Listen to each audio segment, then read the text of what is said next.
যুক্তরাষ্ট্রের কাছে হারের পর উইকেটকে দায়ী করছেন অধিনায়ক নাজমুল শান্ত। জিম্বাবুয়ে সিরিজে ভালো উইকেটে খেলতে না পারাকেও দায়ী করছেন তিনি।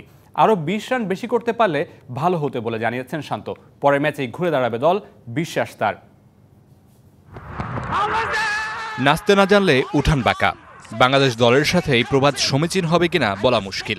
তবে যুক্তরাষ্ট্রের বিপক্ষে হারের পর নাজমুল শান্তর যুক্তি কিছুটা সেরকমই বাজল কানে। স্পোর্টিং উইকেটে ১৫৩ রানে আটকে যায় বাংলাদেশ, অথচ এই উইকেটে রান হতে পারত ১৮০+। টপ অর্ডার ব্যাটারদের ব্যর্থতায় সেই পথে হাঁটা হয়নি বাংলাদেশের। যুক্তরাষ্ট্রের বিপক্ষে এমন হামাগুড়ি ব্যাটিংয়ের পেছনে ভালো উইকেটে খেলতে না পারার দায় দেখছেন অধিনায়ক নাজমুল শান্ত। আমরা ভালো ব্যাট করতে পারিনি। ঢালাইয়ে দৃঢ়তা, নির্মাণে নিশ্চয়তা, প্রিমিয়ার সিমেন্ট, ঢালাইয়ের রাজা। ভালো শুরু করেছিলাম, কিন্তু মাঝপথে গিয়ে কিছু উইকেট হারিয়েছি। আরও ২০ রান যোগ করতে পারলে ভালো হতো। আমরা জিম্বাবুয়ে সিরিজেও ভালো উইকেট খেলতে পারিনি, যেটি ব্যাটারদের ভুগিয়েছে। ব্যাটারদের পাশাপাশি বোলারদেরও সমালোচনা করেছেন অধিনায়ক। স্পিনাররা ভালো করলেও পেসাররা শেষ দিকে প্ল্যান কাজে লাগাতে পারেনি বলে মন্তব্য করেছেন শান্ত। উইকেটের সাথে মানিয়ে নিতে আপনাকে মানসিকভাবে বদলাতে হবে।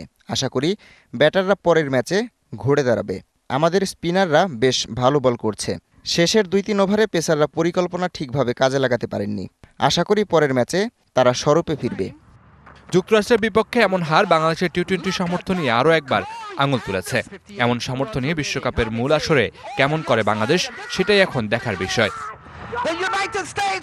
Mamunur Rashid, DBC news desk.